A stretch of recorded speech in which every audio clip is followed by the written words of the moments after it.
16 women's teams remain. Tonight, 8 will compete for the first 4 spots on a trip to the Elite 8. I'm Nneka Anampali, and I'm joined in studio by former sharpshooter Kayla Reeves from the Nevada Wolfpack, and we are here to break down your brackets. Kayla, a lot of great basketball this past weekend. What excites you with the pool of talent that has made it this far? You know, just all these teams, great. They're vying for a spot in the Elite 8. It's going to be highly competitive. But I'm going to go straight up to the Lexington bracket, and I'm going to take it to Ohio State. Kelsey Mitchell is playing great. She is showing us why she was chosen as the Big Ten Player of the Year. In her matchup against Kentucky, she shot 7 for 11 in the first half for 19 points.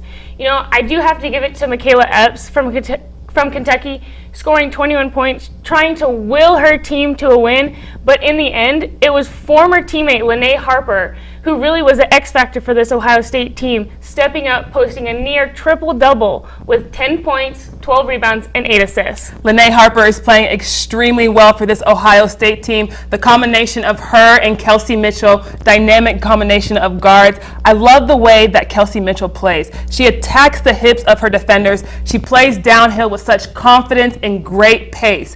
The matchup with Notre Dame just suffered a huge loss in All-American candidate Brianna Turner to an ACL. What that means is that point guard, leader, Lindsey Allen is going to have to step up, her and the other guards for this Notre Dame team.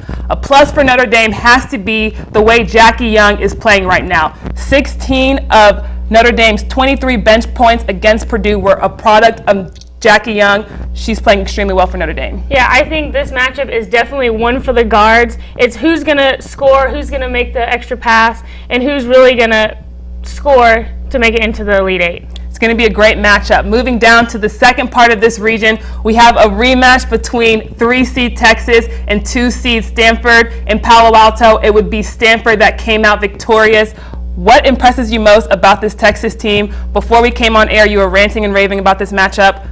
What would you like to see between these matchups? You know, this is just a great matchup between two versatile teams. And, you know, the key for Texas in this matchup, you know, Stanford's been to the Elite 8 multiple times. Key for Texas is going to be really to isolate their high-low game. They need to get Erica McCall of Stanford into some foul trouble. You know, they really need to go at it. And not only will they allow points in the paint, but they'll also allow guard Brooke McCarty to come out and show us what she has. She can shoot, she can drive, and she can create.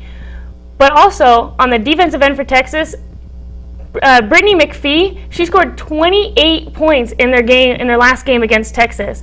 And that's really going to have to be something that they're trying to stop. As well as Carly Stevenson, she's shooting great. And of course, Erica McCall is a beast in the post.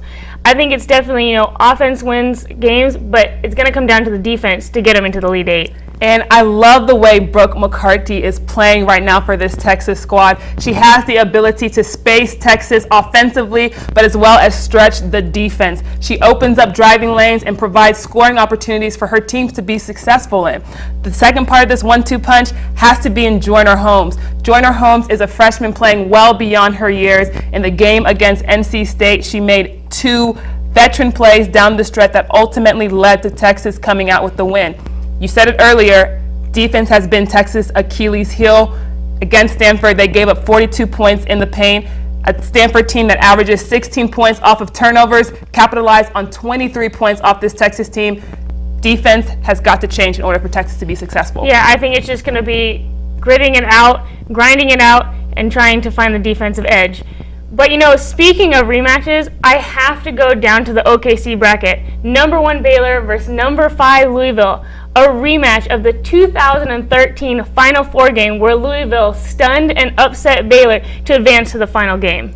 That is a matchup that I'm sure Kim Mulkey and the rest of Waco still have nightmares about till this day. What's going to be the difference in this matchup?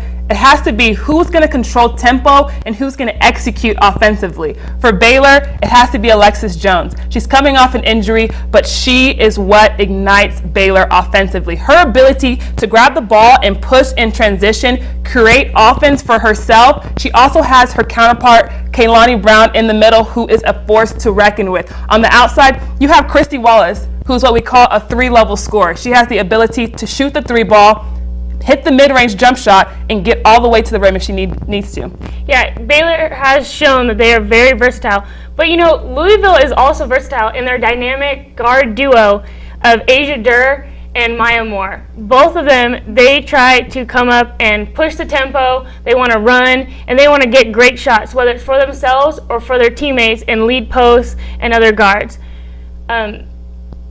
You can expect a high energy matchup between these two teams, high tempo. I've cautioned those who are watching, be careful to blink because you might miss something. That's how high tempo these ladies are playing right now.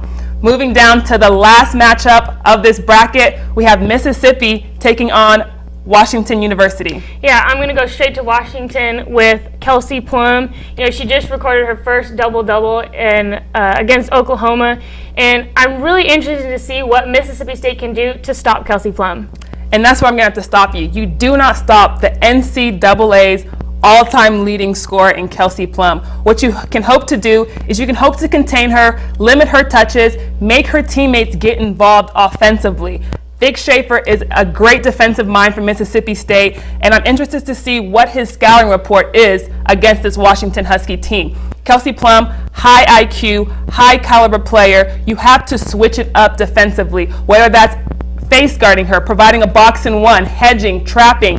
Give her reasons to get the ball out of her hands. Yeah, I think Mississippi State really needs to control the defense. But you also got to think there are other players that Kelsey Plum has. She has stretch four Katie Collier, who can not only hit the outside shot, but take it in all the way. You have guard Natalie Romeo. She's coming off great games against Montana State and Oklahoma, ready to shoot, ready to score. And then who can forget your nation's leader in double-doubles in Chantel Osaher coming in. She can not only score, rebound, but she's a great facilitator as well. It's going to be a definitely exciting and interesting matchup. Mississippi State on average gives up 56 points per game. Kelsey Plum showed that she can get 57 against Utah. You have to make the adjustment or she will. A lot of great basketball, a lot of great matchups coming up this weekend. I'm excited. I know you're excited. 8 teams look to advance to the Final Four